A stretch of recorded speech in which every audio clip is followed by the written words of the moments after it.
विनय sir, जल्दी जल्दी पहले जरा एक बार मैं रिएक्शन आप सबसे ले लूं।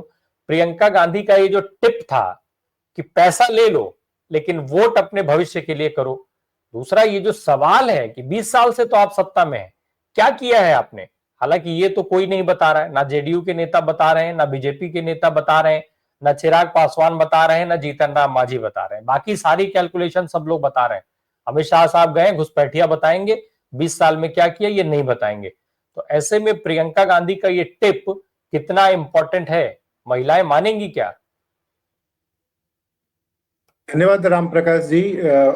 देखिए, जो सोशल साइंस में कहते हैं ना कि हमेशा जो फेल्ट नीड जो होता है वो बाकी जो नीड्स जो होते हैं, जो आइडियोलॉजिकल हो या साइकोलॉजिकल हो, उससे ज्यादा महत्वपूर्ण होता है। तो जो प्रियंका गांधी अब सही पिच पे आने की कोशिश कर रही है और उसने जो बात कही कि देखिए, आज के समय में कोई जो है वो आपके लिए नहीं काम करना चाहता, अपने लिए काम करना चाहता है। तो वो जो उन्होंने कहा कि ये जो पैसे आपको दिए जा रहे हैं, अब जो दिए जा रहे हैं, वो क्यों दिए जा रहे हैं, और असली जो मकसद है, वो असली मकसद ये है कि आप अपनी बात सोचो, अपने बच्चों के भविष्य की बात सोचो। और एक और जो बात है वो ये है कि अब तक जो है वो बीजेपी ही ये कोशिश करती रही है या ये फ्रेम करती रही है कि बीजेपी मतलब राष्ट्रहित, मतलब जो वर्तमान सरकार है तो इसको आप बनाए रखेंगे तो राष्ट्र को मजबूत करेंगे। और ये फ्रेम इसलिए क्योंकि ये जब राष्ट्रहित की बात होती है तो आपसे अपेक्षा की जाती है या लोग अपेक्षा करते हैं कि आप जो बाकी आप अपने हित की बात जोर से नहीं करें। वो पिच जो है प्रियंका गांधी ने छीनने की कोशिश की है। प्रियंका गांधी ने कहा कि आप ये जो पैसे है, ये पैसे तो आप ले लो, पर वोट जो है अपने देश के लिए दो, अपनी धरती के लिए दो। एक और चीज जहां उन्होंने जिसको बोलते हैं रिकॉलिंग द अटेंशन, वो उन्होंने की है कि उन्होंने आजादी की चीज को भी टच किया है और उसके जरिए जो है अप्रत्यक्ष रूप से उन्होंने कांग्रेस को जो है एक जिसको टेल विंड बोलते हैं, वो टेल विंड देने की कोशिश की है। उन्होंने बताया है कि जो जो हालत गांधी जी के आने से पहले यहाँ थी, चंपारण में जिस लिए आंदोलन शुरू हुआ था कि किसानों की कोई सुनवाई नहीं थी, अंग्रेज जो लैंड रिवेन्यू जो करते थे उसका कोई साइंटिफिक बेस नहीं होता था, वो अपने मन से लगा देते। वहीं से उठा करके उन्होंने चीजों को आज के संदर्भ में रखा और कहा है कि आज भी किसानों की कोई सुनवाई नहीं। उन्होंने ये चर्चा नहीं कि किसान आंदोलन के दौरान जो है किस तरह से एमएसपी की बात हुई या बाकी चीजों की, उन्होंने ये बात नहीं की। ये बड़ी सफाई से उन्होंने चीजों को जोड़ा है।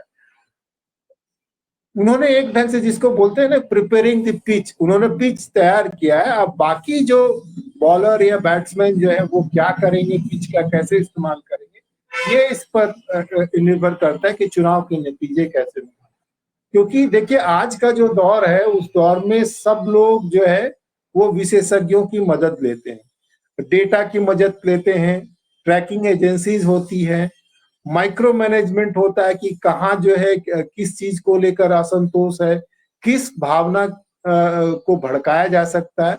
और इसीलिए जो है पार्टियां जो अलग अलग जगह अलग अलग तरीके से बिहेव करती है।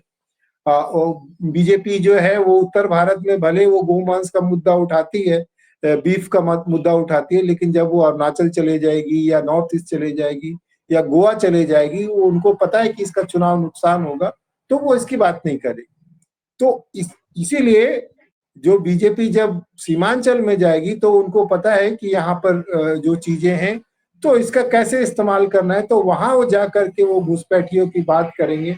उसमें ये भले वो साबित न कर पाए कि कितने घुसपैठी हैं, पर उसके माध्यम से जो हल्ला खड़ा किया गया है, जो फ्रेम किया गया है कि घुसपैठिया मतलब मुसलमान, तो वो अप्रत्यक्ष रूप से जो पोलराइजेशन का काम है वो करेगी। और इनडायरेक्ट रूप से जो है दूसरी तरफ जो ओवैसी साहब वहां है वो भी इसकी पिच तैयार करेंगे। और कहीं ना कहीं वहां पे जो बाकी जो मेन लाइन सेक्युलर पार्टियां हैं, हालांकि मैं ओवैसी साहब के हक को नकारता नहीं हूँ। ओवैसी साहब का पूरा हक है कि वो अपनी राजनीति करें और सिर्फ उनकी जिम्मेदारी नहीं है कि वो धर्मनिरपेक्षता को बचाएं, बाकी लोगों की भी जिम्मेदारी है। लेकिन इससे होगा यही कि जो है इससे भाजपा को और थोड़ी मदद मिलेगी, क्योंकि पिछले चुनावों में हमने देखा था कि वहां लोगों ने ये वीडियो आए थे, कुछ लोगों ने कहा था कि देखिए हम लोग इस इलाके में बहुत मेल मिल्लत से रहे थे, लेकिन कुछ लोगों ने जो है चुनाव प्रचार के दौरान मियाँ भाई किया और उसने पूरा माहौल को बिगाड़ा, है ना। तो ये जो है सावधानी बरतने की जरूरत है। ये जो मैच जो अभी जो है ये एकदम जैसे 2020 का मैच है ना, कि हर बॉल के बाद जो है इक्वेशन चेंज होता है, तो उसी स्थिति में है। विपक्ष ने जितना जोर लगाया है, जो माहौल बनाया है, उससे एक उनको बढ़त तो है, लेकिन उनको अगर वो यहाँ से चीजों को ढीला छोड़ देंगे तो वो रीगेन कर लेंगे, भाजपा जो है वो रीगेन कर लेगी।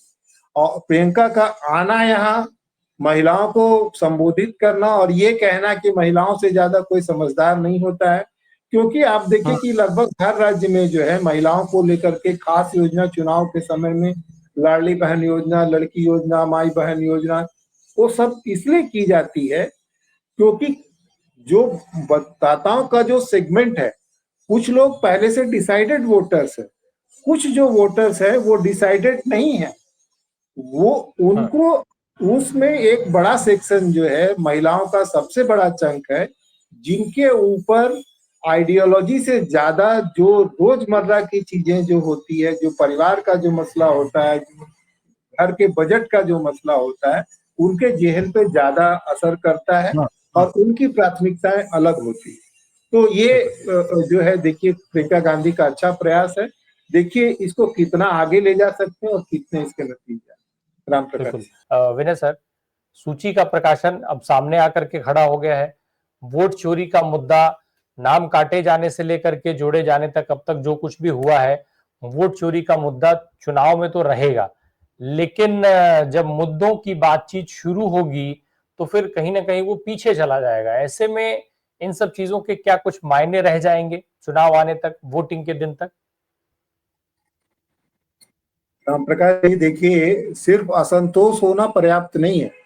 ये जो वोट चोरी का मुद्दा जो है वो उसने वो अवेयरनेस तो जनरेट कर दिया कि जो है कि सरकार किस तरह से जो है वो वोट में हेर फेर कर रही है, पर उस असंतोष को ठोस रूप देना और परिणाम तक ले जाना वो जरूरी। जो अभी विवेक जी ने जो बात कही कि जो बीजेपी की जो इलेक्शन मशीनरी है, जिसने माइक्रो मैनेजमेंट किया है, हर छोटे छोटे सेक्टर के चीजों को पहचान करके वहां लोगों को लगा करके कैसे मैसेज को अपने हिसाब से डिकोड करके चीजों को, उसको पहचानना होगा। और जो उन्होंने बात की कि कांग्रेस को भी जैसे जैसे ये चुनाव कैंपेन आगे चलेगा, उनको भी बस्ट कैंपेन चलाना पड़ेगा। बस्ट एडवर्टीजमेंट के लैंग्वेज में बोलते हैं बस्ट कैंपेन। लेकिन उस बस्ट कैंपेन में सिर्फ फ्रीक्वेंसी से काम नहीं चलेगा, क्योंकि जो मीडिया जो है, मीडिया पे आपकी उपस्थिति जो है या आपका पक्ष जो है वो उतनी मजबूती से नहीं है। तो आपको वो चैनल्स पहले समझने पड़ेंगे कि किन चैनलों में आपका मैसेज जाएगा। उस मैसेज को उस चैनल के हिसाब से आपको डिजाइन करना पड़ेगा। तो जितनी महत्वपूर्ण जो है वो फ्रीक्वेंसी है, उतनी ही महत्वपूर्ण बात जो है मैसेज है, कि मैसेज क्या है। और उसके साथ साथ आपको उन चेहरों को भी आगे करना पड़ेगा जो उस मैसेज को विश्वसनीयता देते हैं। जैसे कांग्रेस इतनी शिद्दत के साथ जो अति पिछड़ा वर्ग, जो ईबीसी की जो बात उठाई है उन्होंने, उसमें जो एक बड़ा काम करना है वो ये है कि उनको समय रहते उस वर्ग से ऐसे चेहरों को पहचान करनी पड़ेगी जो इस मैसेज को विश्वसनीयता देंगे और उसकी पहुंच को बढ़ाएंगे। क्योंकि वो वर्ग जो है अभी एमॉर्फस है, क्रिस्टलाइज नहीं हुआ है। पूरा वर्ग जो है इकट्ठा एक तरह से नहीं सोचता है, उसमें जातियों का विभाजन है, उसमें वर्ग का विभाजन है, उसमें नेतृत्व बहुत उभर करके नहीं आया है। तो कांग्रेस ने मुद्दा तो सही उठाया, पर मैं ये बात लगातार कहता रहा हूं कि बिहार जो है, बिहार मोमेंटम तय करने वाला है। अगर इतनी मशक्कत और हो हल्ले के बावजूद अगर ये जंग आप हार जाते हैं, तो आगे 10-15 साल तक आपकी जो उठने की संभावना है वो बाधित हो जाएगी। तो यहाँ स्टेक बहुत हाई है। आपको हर मोर्चे पर बिल्कुल मुस्तैदी से काम करना पड़ेगा। देखिए, आज जिसकी बात प्रियंका ने की है कि गांधी के दौर में जो किसानों की हालत थी, आज भी बिहार की वो हालत है। आजादी के दौर में बिहार ने, खास करके जहां वो उन्होंने कहा पश्चिमी बिहार और पूर्वी उत्तर प्रदेश, उसने 42 के मूवमेंट में बहुत क्रूशियल कुर्बानियां दी हैं आजादी के लिए। काफी इंटेंस कैंपेन वहां चला है और आजादी के बाद बिहार ने काफी कुछ अपने हक को छोड़ा है, उनके हक की अनदेखी हुई है। वो हिस्से जिनके अंदर विभाजनकारी शक्तियां थी, विघटनकारी शक्तियां थी, उनको शांत करने के लिए ज्यादा उनकी तरफ तवज्जो दी गई। आजादी के दौर में बिहार जहां था उससे आज पीछे हटा है। तो जो ये जो हक की बात जो आज बिहार के जो नए मतदाताओं के मन में है, उसको आपको ठोस योजनाओं के माध्यम से समझाना पड़ेगा कि ये जो फॉल्ट लाइंस की राजनीति है, ये फॉल्ट लाइन की राजनीति को आप कैसे बंद करेंगे और कैसे उन मुकम्मल चेहरों को सामने लाएंगे जो आपके मैसेज को, आपके कैंपेन को विश्वसनीयता देने के साथ साथ वो गति देंगे जिसका असर मतदाताओं पर होगा। देखिए, भारतीय समाज में पैसे महत्वपूर्ण हैं, पर पैसे से जो सबसे ज्यादा महत्वपूर्ण बात है, जिसको प्रेमचंद ने गोदान में कहा है, वो है मर्यादा। कि आपके परिवार की, आपकी मर्यादा जो है वो किन चीजों से तय हो रही है, वो सिर्फ पैसे से नहीं तय हो रही है।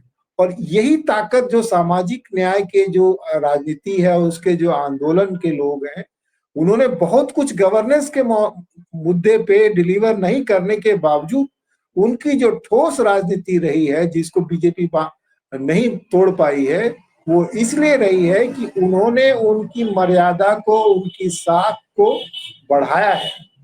अब जो दौर है वो दौर आपकी मांग कर रहा है कि उसमें आप ऐड ऑन करें गवर्नेंस को और डिलीवरी को, और इसके लिए आपको कंटिन्यूअसली ठोस रणनीति पर, ठोस योजनाओं के माध्यम से सामने आना। राम प्रकाश।